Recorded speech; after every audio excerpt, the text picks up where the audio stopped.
ஆதி என்னும் பராபரையே அன்பான மனோன்மணியே சோதை எனும் பஞ்சகத்தாலே சொற்பெரிய கரைமுகனே தேது நீக்கும் கந்தவளே திருத்துகின்ற குருநாதர்களே 18 சித்தர்களே பண்பான பரமசிவமே ஓதியே ஜோதிடங்கள் உரைப்பதற்கு நாத விந்து வடிவாக நல்ல துணை ஆவீரே. உலகில் உள்ள தமிழ் பேசும் அனைத்து நல் உள்ளங்களுக்கும் மற்றும் ஜோதிட சான்றோர்களுக்கும் மூத்தோர்களுக்கும் ஆர்வலர்களுக்கும் மற்றும் இந்த காணொலியை காணும் உங்களுக்கும் ஆஸ்ட்ரோராஜின் இனிய நல்வணக்கங்கள்.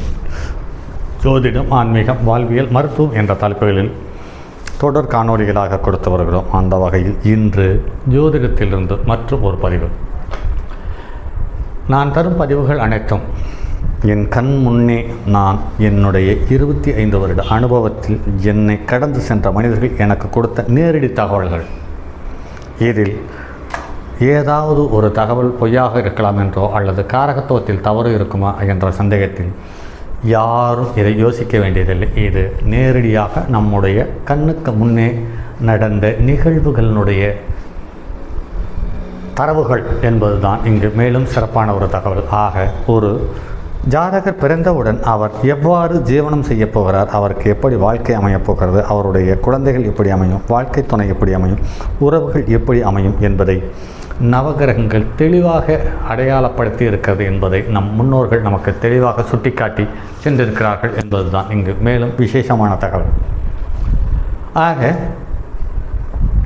ஒரு ஜாதகத்தில் அரசு பணியில் இருக்கிறாரா அல்லது அரசு பணியில் இருப்பதற்கான வரையறைகள் என்ன என்பது சார்ந்த தகவலை பார்ப்போம். ஒரு ஜாதகத்தில் அரசு பணிகள் கௌரவமாகவும் மரியாதையாகவும் இருக்க வேண்டும் என்றால் சூரியனும் சனியும் தொடர்பு பெற வேண்டும், அல்லது ஒருவருக்கொருவர் கேந்திரத்தில் அமைய வேண்டும், அல்லது ஒருவருக்கொருவர் பரிவர்த்தனை பெற்றிருக்க வேண்டும், அல்லது ஒருவருக்கொருவர் திரிகோணத்தில் அமர்ந்திருக்க வேண்டும், அல்லது 3, 6, 10, 11ஆம் இடங்களில் சனி சூரியனுடைய தொடர்பு இருக்க வேண்டும். அப்படி இல்லாவிட்டால் சூரியன் உச்சம் பெற்று சனியினுடைய தொடர்பை பெற வேண்டும், அல்லது சனி உச்சம் பெற்று சூரியனுடைய தொடர்பை பெற வேண்டும். சரி, எப்படி அப்படி தொடர்பு பெற முடியுமா என்று பார்க்கும் பொழுது சூரியன் நின்ற வீட்டுக்கு 5, 9ஆம் இடத்தில் சூரியன் நின்ற வீட்டில் எந்த நட்சத்திரம் இருக்கிறதோ அல்லது எந்த கிரகத்தினுடைய நட்சத்திரம் இருக்கிறதோ அந்த கிரகத்தினுடைய நட்சத்திரம்தான் அந்த வீட்டிலிருந்து 5வது வீட்டிலேயும் 9வது வீட்டிலேயும் இருக்கும் என்பதில் மாற்று கருத்து இருக்க முடியாது. இதை தற்போதுள்ள ஜோதிடர்கள் பிறகு நந்தி நாடி என்று ஒரு புது தகவலை வைத்து அல்லது ஒரு புது தலைப்பை வைத்துக்கொண்டு பேசுகிறார்கள். அதை பெரிதாகவும் காட்டுக்கொள்கிறார்கள். பாரம்பரிய ஜோதிடத்தில் இல்லாத ஒரு தகவலை எந்த ஒரு ஜோதிட முறையின் மூலமும் தெரிந்து கொள்ள முடியாது. ஆக ஒரு கிரகம் நின்ற இடத்திற்கு 4 கேந்திரமும் வலுவாக இருக்கும் பட்சத்தில் அந்த கிரகம் எந்த பாவத்தில் இருக்கிறதோ அந்த பாவத்தின் மூலம் அந்த மனிதன் மிகப்பெரிய யோகத்தையும் செல்வத்தையும் செல்வாக்கையும் பெற்றுவிடுகிறார்கள் என்பது நடைமுறையில் எண்ணற்ற சூழ்நிலையில் பார்த்திருக்கிறோம். அதே சமயத்தில் திரிகோணத்தில் அமரும் பட்சத்தில் அவர்களுடைய வெற்றிக்கு அவரே காரணகர்த்தாகவும் அவருடைய உறவுகள் சம்பந்தப்பட்டவர்கள், அதாவது இரத்த சம்பந்தப்பட்டவர்கள், தாய்மாமன், தன்னுடைய குழந்தைகள் மற்றும் தனக்கு மூத்தோர்கள், தன்னை சார்ந்தவர்கள் போன்றவர்கள் மூலம் திரிகோண அதிபதிகள் யோகத்தை தருகிறார்கள். கேந்திர அதிபதிகள் முன்பின் தெரியாத மனிதர்களும் அது மட்டும் இல்லாமல் தாய் சம்பந்தப்பட்ட உறவுகளும் அனைத்தும் அவருடைய வளர்ச்சியில் பெரும் பங்கு ஆற்றுகிறார்கள் என்பதுதான் நடைமுறையில் பார்க்க முடிகிறது. சரி, இந்த ஜாதகம் ஒரு ஆசிரியனுடைய ஜாதகம். இந்த ஜாதகத்தை பார்ப்போம் பாருங்கள். 19/10/1975 11:40 இரவு பிறந்தது. லக்னத்தில் செவ்வாய், லக்கணத்துக்கு 2வது இடத்தில் சனி, 3வது இடத்தில் சுக்கிரன், லக்கணத்துக்கு 4வது இடத்தில் புதன், 5வது இடத்தில் சூரியன் ராகு, 10வது இடத்தில் குருவும் சந்திரனும், 11வது இடத்தில் கேது.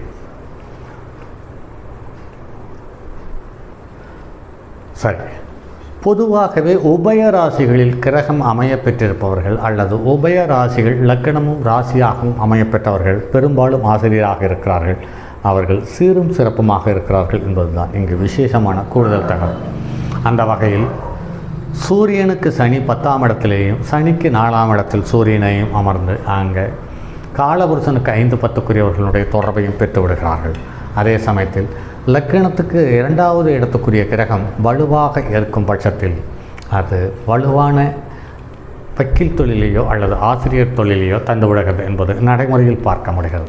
இங்கு லக்னாதிபதி என்ன நிலையில் இருக்கிறான் என்று பார்க்கும் பொழுது லக்கணத்துக்கு 6-11க்குரிய செவ்வாய் லக்கணத்தில் இருக்கிறது. லக்கணத்துக்கு 2வது இடத்தில் சனி இருக்கிறது, 3வது இடத்தில் சுக்கிரன் இருக்கிறது, 4வது இடத்தில் புதன் இருக்கிறது, 5வது இடத்தில் சூரியன் ராகு இருக்கிறது, 10வது இடத்தில் குருச்சந்திரன், 11வது இடத்தில் கேது அமைய பெற்றிருக்கணும். லக்னாதிபதி என்ற நிலையை பார்க்கும் பொழுது லக்கணத்துக்கு 4வது இடத்தில் ஆட்சி, உச்சம், மூலத்திரிகோணம் போன்ற 3 தகுதியை பெற்றிருக்கிறது.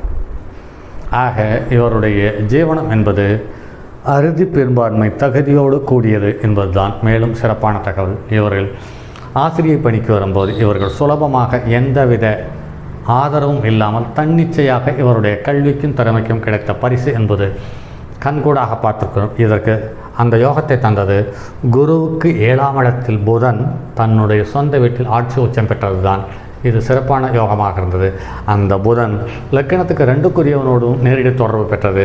அதற்கடுத்தது லக்கணத்துக்கு 9க்கு உரிய பாக்கியாதிபதி லக்கணத்துக்கு 2ஆம் இடத்திலிருந்து இவருடைய கல்வியை மேலும் சிறப்புறுவதற்கான வாய்ப்பை உண்டு பண்ணி தந்தது. அடுத்தது லக்கணம் என்று பார்க்கும் பொழுது புனர்பூச நட்சத்திரம் 3ஆம் பாத்தியில் அமர்ந்து 27.23 பாகை பெற்றிருக்கிறது. சூரியன் சித்திரை நட்சத்திரம் 3ஆம் பாத்தியில் அமர்ந்து 2.19 பாகை பெற்றிருக்கிறது. சந்திரன் ரேவதி நட்சத்திரம் 4ஆம் பாத்தியில் அமர்ந்து 27.19 பாகை பெற்றிருக்கிறது. செவ்வாய் திருவாதிரை நட்சத்திரம் 1 பாத்தியில் அமர்ந்து 7.9 பாகை பெற்றிருக்கிறது. புதன் அஸ்த நட்சத்திரம் 2ஆம் பாத்தியில் அமர்ந்து 15.50 பாகை பெற்றிருக்கிறது. குரு ரேவதி வக்ரம் பெற்று ரேவதி நட்சத்திரம் 3ஆம் பாத்தியில் அமர்ந்து 25.25 பாகை பெற்றிருக்கிறது. சுக்கிரன் பூர நட்சத்திரம் 2ஆம் பாத்தியில் அமர்ந்து 17.12 பாகை பெற்றிருக்கிறது.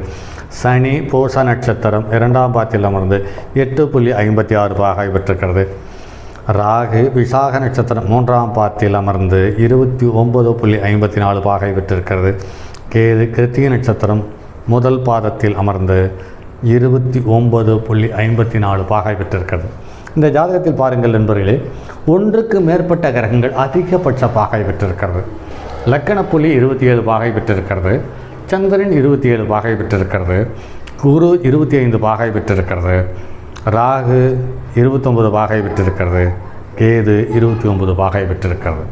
ஆக இங்கு பெருமளவு கிரகங்கள் அதிக பாகை பெற்று வலுவான சூழ்நிலையில் இருக்கிறது என்பதுதான் இங்கு விசேஷம். இங்கே பாருங்கள் நண்பர்களே, ஒரு விசேஷமான ஒரு தகவல் இங்கே இந்த ஜாதகத்துக்குள்ளே இருக்கிறது. சந்திரன் புதனுடைய நட்சத்திரத்திலேயும் புதன் சந்திரனுடைய நட்சத்திரத்திலேயும் சார பரிவர்த்தனை பெற்று யோகமாக அமைந்தது. ஆக புத்தியும் மனம் இருக்க வேண்டிய இடத்தில் புத்தியும், புத்தி இருக்க வேண்டிய இடத்தில் மனமும் தெளிவாக அமர்ந்து இவர் ஒரு சாலச் சிறந்த ஆசிரியர் என்பதை தெளிவாக இந்த 2 கிரகங்களும் அவர்களுக்கு உதவியது என்பதுதான் மேலும் தகவல். அதற்கு அடுத்து இங்கு சுக்கிரன் என்று லக்கணத்துக்கு 5க்குரியவன் என்று சொல்லக்கூடிய சுக்கிரன் லக்கணத்துக்கு 3வது இடத்திலேயும் 5க்குரியவனும் பரிவர்த்தனை பெற்றது இங்கு மிகப்பெரிய யோகம். ஆக 2 கிரகம் நட்சத்திர சார பரிவர்த்தனை பெற்றிருக்கிறது. 2 கிரகம் வலுவான பரிவர்த்தனை பெற்றிருக்கிறது. அதற்கு அடுத்தது சுக்கிரன் சுயசாரம் வாங்கியிருக்கிறான், சனியும் சுயசாரம் வாங்கியிருக்கிறான். ராகு குருவனுடைய சாரம் வாங்கி குருவுக்கு 8ஆம் இடத்தில் இருந்தாலும் பரிவர்த்தனையில் சுக்கிரனோடு சேர்ந்து அசூர குருவோடு சேர்ந்த ராகு லக்கணத்தில் அமர்ந்து மேலும் யோகத்தை தரக்கூடிய தன்மையில் இருக்கிறது. அதே சமயத்தில் ஒரு ஜாதகத்தில் 2ஆம் இடத்தில் பாவக்கிரகங்களிலிருந்து 2ஆம் இடத்துக்குரிய கிரகம் சுபக்கிரகத்தோடு சம்பந்தப்பட்டு அந்த 2ஆம் இடத்துக்கு பாவக்கிரகம் இருக்கிற அமைப்போடு இருந்தும் குருவனுடைய பார்வை பெறும் பொழுது மிகப்பெரிய யோகத்தை தந்து விடுகிறது என்பது நடைமுறையில் பார்க்க முடிகிறது. இங்கு லக்கணத்துக்கு 9-10க்குரியவர்கள் என்று பார்க்கும் பொழுது குருவும் சனியும் அமர்கிறார்கள். அவர்கள் ஒருவருக்கொருவர் 5-9 தர்ம கர்மாதிபதி யோகத்தை வலுவாக கொடுத்தது என்பதுதான் இங்கு மேலும் விசேஷமான தகவல். குரு சந்திரன் ஒன்றாக சேர்வதும் இந்த ஜாதகப்படி ஒரு அற்புதமான அமைப்பு என்பதில் மாற்று கருத்தில்லை. ஆக உபய லக்கணத்தில் பிறந்தவர்கள் லக்கணம் வலுப்பெறும் பொழுது ஆசிரியர் தொழிலாக இருக்கிறது. அதில் புதன் வலுவாக இருக்கும் பொழுது அவர்களுக்கு சுலபமாக அந்த ஆசிரியை தொழில் கைகூடுகிறது என்பதுதான் மேலும் குறிப்பிடக்கூடிய ஒரு அற்புதமான தகவல்கள். ஆக இதுவும் ஒரு அரசாங்க பணியை தெளிவாக அடையாளம் காட்டுவதற்கான ஒரு எடுத்துக்காட்டு ஜாதகம் என்பதை மாற்ற கருத்திருக்க முடியாது.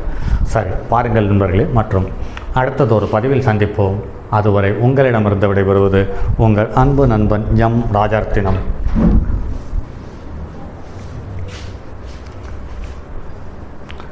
தங்கமான் மழுவோடேந்தி தன்மதி தலையில் கொண்டோன் மங்கையர் பதிக்கச் சொன்ன மாமொழி ஜோதிடத்தை இங்கு யாம் உரைப்பதற்கோர் இமை என்னும் பிழை வராமல் காக்க செங்கன் மால்மருகன் யானைச்சரன் பதம் காப்பதாமே.